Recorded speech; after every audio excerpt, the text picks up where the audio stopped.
Hi guys, welcome to the fourth part of Law of Demand. Law of demand आपका पूरा demand के बारे में एक रिलेशनशिप बताता है प्राइस और डिमांड को लेकर। आपको मैंने बताया मार्केट डिमांड के अंदर दोस्तों 8 फैक्टर्स होते हैं और इंडिविजुअल डिमांड के अंदर 5 फैक्टर्स होते हैं।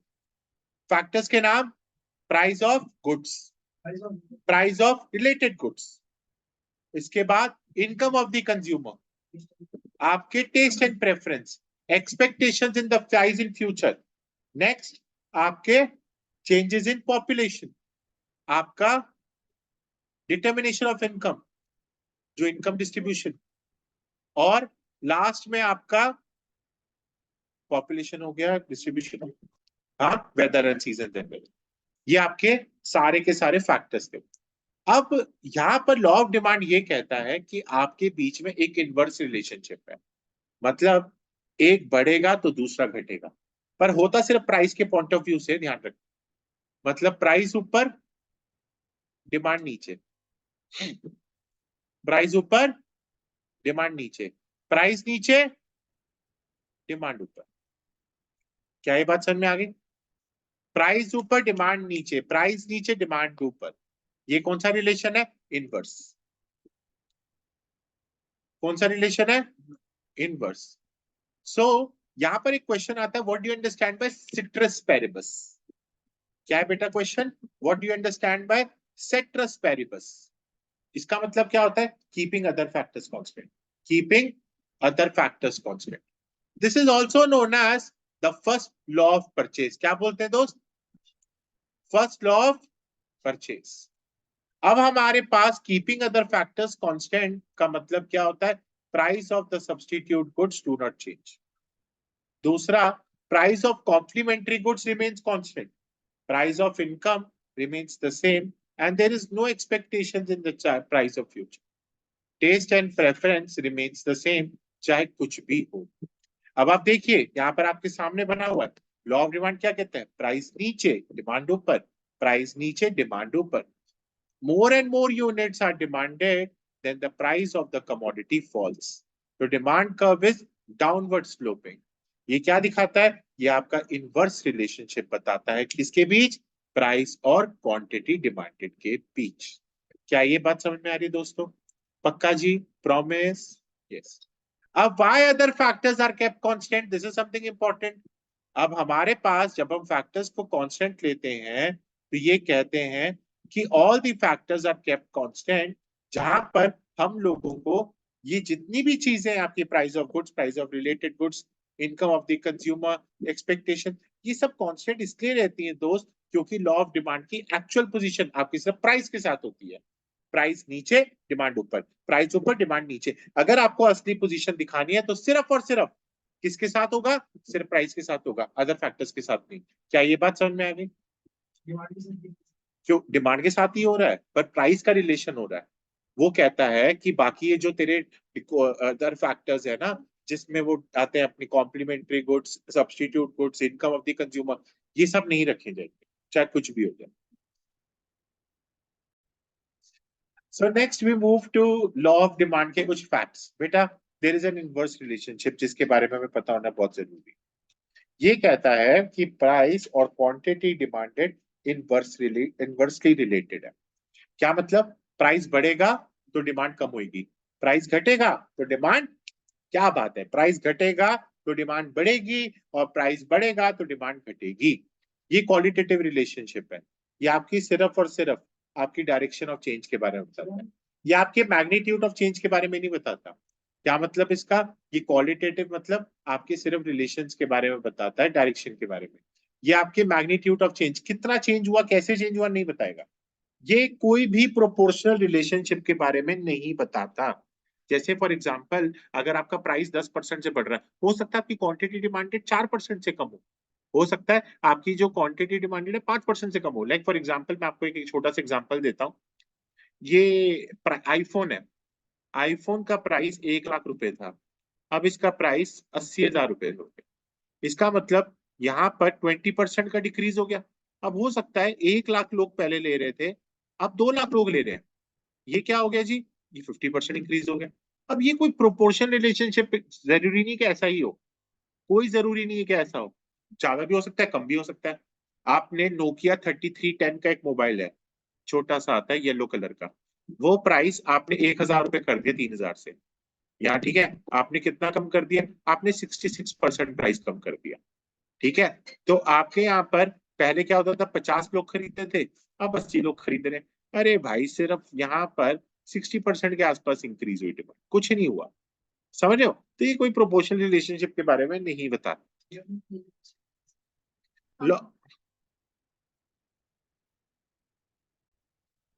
नेक्स्ट, ये आपका वन साइडेड लॉ है।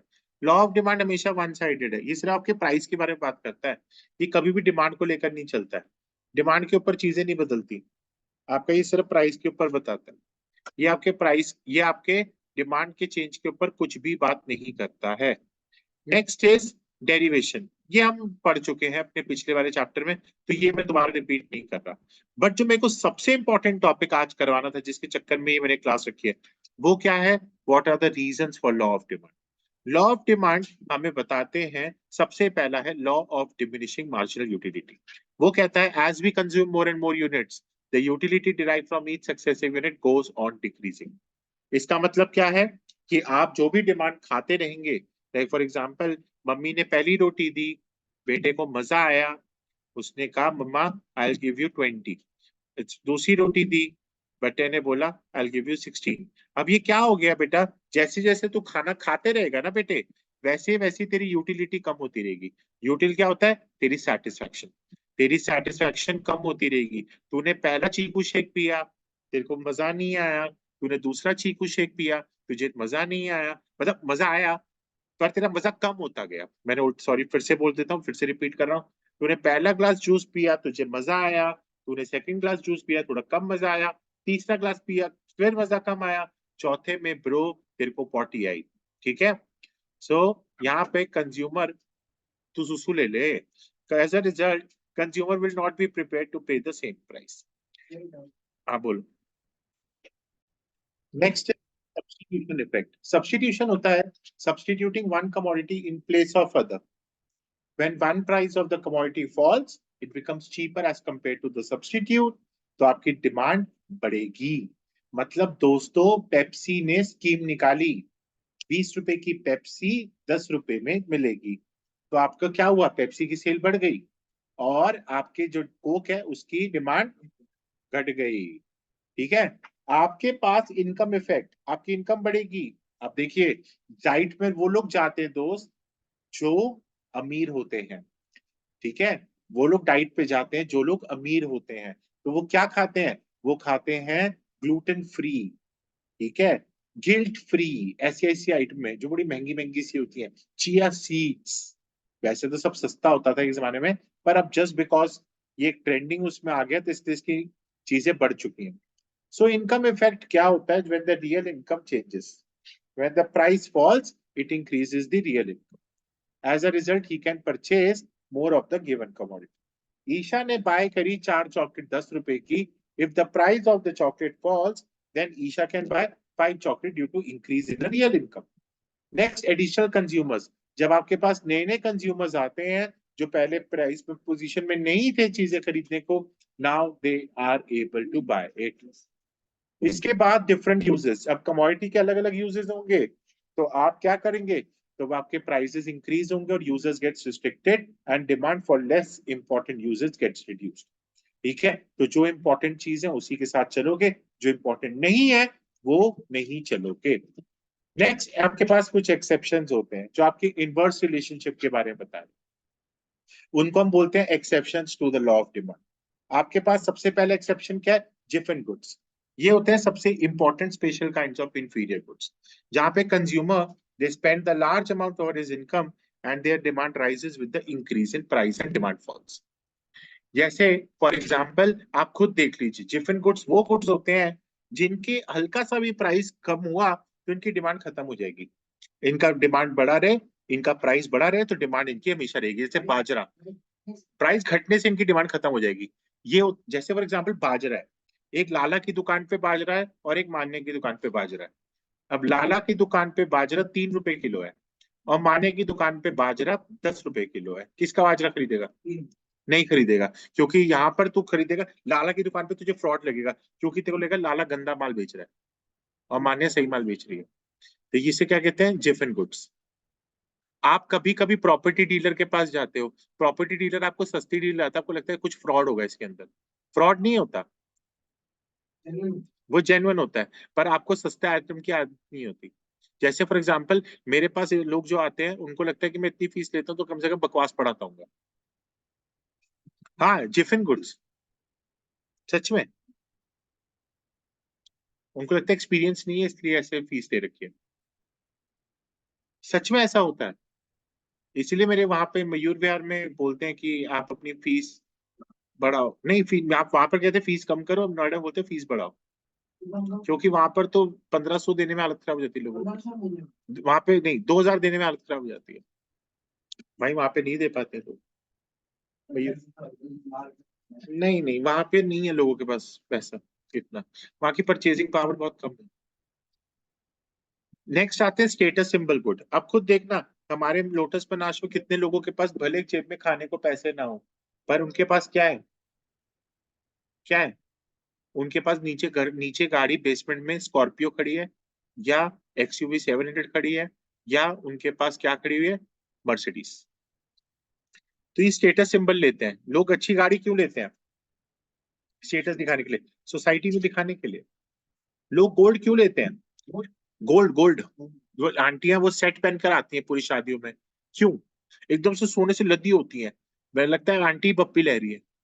ठीक है, आपने देखा होगा बहुत लोगों के घर में अलग अलग एंटीक आइटम। एक लड़की आती थी यहाँ पे दृष्टि, उसके घर के अंदर में गया एक दिन, देखा तो भाई साहब पूरे घर में बिल्कुल इतनी बड़ी बड़ी एंटीक पेंटिंग, एक एक पेंटिंग कितनी की थी? 51,000 एक पेंटिंग। ऐसे ऐसे शोपीस, एक एक लाख रुपए की शोपीस। एक स्टूडेंट आती थी मेरी, उसकी मम्मी दुबई से सैंडल लेकर आती थी, मतलब वो स्पेशली शॉपिंग ही दुबई से करने आती थी कि घर की सारी शॉपिंग वहीं से करेंगे। वो मतलब बाहर से ही उनका सारा सामान आता था। उनकी बेटी की साइकिल भी बाहर से ही आई थी। हाँ, they are bought due to the prestige. उनको यही है कि अपना गुड्स वगैरह प्रेस्टीज में। उनकी गाड़ी नॉर्मल जो है, उनकी गाड़ी क्या कहते हैं, बीएमडब्ल्यू, और के घर में ये गाड़ी चार ऐसी है बीएमडब्ल्यू, नॉर्मल है उनके लिए। So they will no longer be considered. They just buy all these things because they think that it's a status symbol good.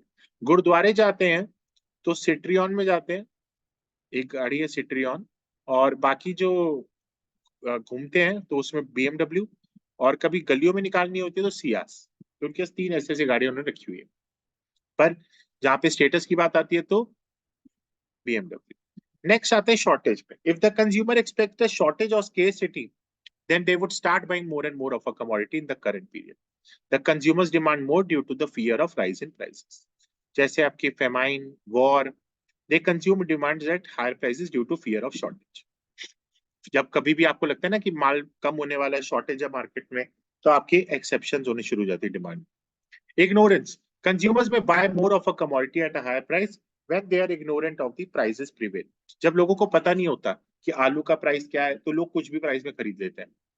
जो लोगों को पता ही नहीं होता वेब किस प्राइस में बिक रहा है, बच्चे वेब खरीद रहे हैं 12-1500 के, नहीं तो 800 रुपए में धक्के खा रहे हैं वेब। ठीक है, ठीक है, तो लोग कितने में खरीद रहे हैं? 1500 रुपए में, क्योंकि नशे की लत बढ़ गई है। इग्नोरेंट। तो मैं बिल्कुल आपको रियल लाइफ एग्जांपल दे रहा हूँ जो आप लोगों के आसपास हो रहे हैं। Fashion related goods, goods related to fashion do not follow the law of demand, और उनके demand increases with the rise in their prices. ठीक है। Next, necessities. यहाँ पे सबसे बड़ा एग्जांपल है, which become necessities of life due to constant in. भाई देख बता, चावल हो जाए, दाल आ जाए, दूध आ जाए, जितना मर्जी प्राइस बढ़ जाए, तू क्या बंद कर देगा खाना पीना? नहीं भाई, ये तो चाहिए ना। Whether with the change in price demand for certain commodities also changes. तो आपके कुछ भी हो, यहाँ पर डिमांड आपका बढ़ता है। क्या ये बात समझ में आ गई दोस्तों? एक बार इसको रीड कर लीजिए, फिर जिफन गुड्स के ऊपर पक्का क्वेश्चन आ रहा है दोस्तों। अब बच्चों हमें ना डेरिवेशन करने को कुछ पब्लिक डिमांड्स आई हैं कि मैं लाइव क्लास ली थी तो उसमें बताया गया है कि हमें आप डेरिवेशन करवाइए, क्योंकि डेरिवेशन बहुत इंपॉर्टेंट है। बच्चों आपको याद होगा कि मैंने आपको सिंगल कमोडिटी करवाया था। सिंगल कमोडिटी क्या बोलता है? When MUX is equal to PX, then we are at equilibrium। याद है ना? तो यहाँ पर क्या होता है, MU जब आपके पास ज्यादा हो, इसका मतलब आपको ज्यादा मजा आ रहा है, तो आप क्या करोगे, कमोडिटी को और कंज्यूम करवाओगे। आप क्या करेंगे, कमोडिटी को और कंज्यूम करवाइए, क्योंकि डिमांड आपकी बढ़ेगी, तभी आपकी चीजें MUX नीचे जाएगा, और ये किसके बराबर होगा, PX के। यही पॉइंट हमें चाहिए इक्विलिब्रियम में। पर अगर आपका MUX कम है PX से, इसका मतलब आपको प्राइस कम करना पड़ेगा, आपको यहाँ पर प्राइस कम करना पड़ेगा, क्योंकि आपको MUX is equal to PX पे जाना है। दूसरा आपके पास आता है टू कमोडिटीज, वो क्या बोलता है, MUX upon PX is equal to MUY upon PY। तो ये आपका इक्विलिब्रियम पॉइंट है।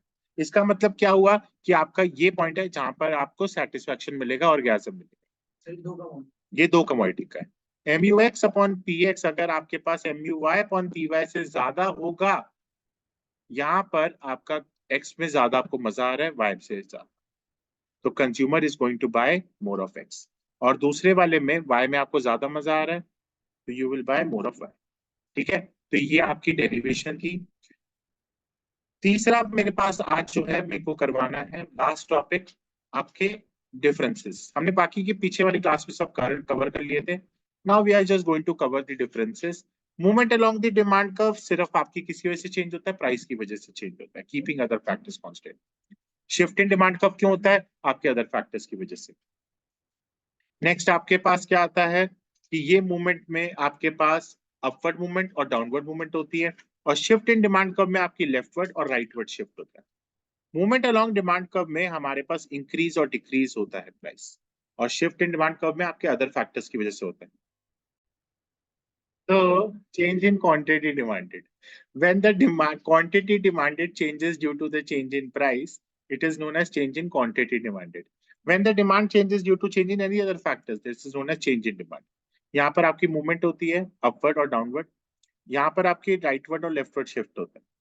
यहाँ पर changes in quantity demanded is increase और डिक्रीज इन प्राइस, और चेंजेस इन डिमांड आपके अदर फैक्टर्स की वजह से होते हैं ना। नेक्स्ट आते हैं मेरे पास एक्सपेंशन और increase in demand. When the quantity demanded increases due to decrease in price, it is known as expansion. And यहाँ पर आपके पास rise in quantity demanded होती है due to other factors, that is known as increase in demand. तो यहाँ पर expansion हुआ, price नीचे डिमांड ऊपर, और इंक्रीज इन डिमांड में प्राइस सेम डिमांड ऊपर, एक में डाउनवर्ड मूवमेंट एक में राइटवर्ड।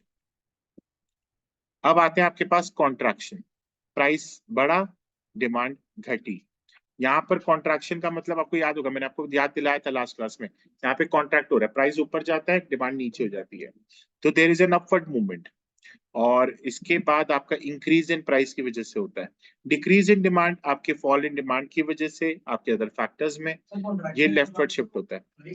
हाँ, ये आपको मैं समझा देता हूँ ना, ये देखो ना बेटा, प्राइस बढ़ने की वजह से ये आपका था, ये आपका प्राइस 10 और ये आपका 150, तो ये आपका कॉन्ट्रैक्चुअल हुआ, ये देखिए ना, ये अंदर की तरफ आ गया, आपका बंद हो गया, खुला है मेरा पिंजरा नहीं है, पिंजरा बंद हो चुका है। ठीक है, और यहाँ पर आपका डिक्रीज इन डिमांड है जो लेफ्टवर्ड शिफ्ट की तरफ। ठीक है, अब आप देखिए, अब आप मुझे बताएंगे दोस्त कि कॉन्ट्रैक्शन है, एक्सपेंशन है, इंक्रीज है या डिक्रीज है। अब देखिए, यहाँ पे प्राइस का मूवमेंट नीचे हो रहा है दोस्त, और डिमांड बढ़ रही है, तो अब आप बताइए क्या होगा, एक्सपेंशन या कॉन्ट्रैक्शन। क्यों, प्राइस नीचे जा रहा है, डिमांड बढ़ रही है, वेरी गुड, इसलिए आपने क्या बोला, एक्सपेंशन। अब बताइए नेक्स्ट मैडम, प्राइस सेम है, डिमांड ऊपर बढ़ रही है, तो ये क्या, ये नया नहीं, इधर देखिए मैडम, तो ये आपका क्या हो गया, राइटवर्ड शिफ्ट हो रहा है, तो ये आपका इंक्रीज इन डिमांड हो। ठीक है, नेक्स्ट वाला सेम ऊपर वाला एग्जांपल दोस्त, ये क्या हो रहा है आपका, ये आपका हो रहा है प्राइस इंक्रीज हो रहा है, तो कॉन्ट्रैक्शन होता है, कॉन्ट्रैक्शन इन डिमांड। अब ये क्या हो रहा है, leftward shift, very good. Next बेटा, नहीं ये एक्सपेंशन है, क्योंकि प्राइस नीचे गया है, प्राइस नीचे गया है जी, और इसमें increase in demand, rightward shift. Okay, okay, ठीक है। नेक्स्ट क्लास में अब इसके आगे करेंगे substitute. Please like share subscribe, और भगवान करे आपको अच्छे अच्छे नंबर मिले मेरी बुक वीडियो से। थैंक यू, जय Hind, I love you all.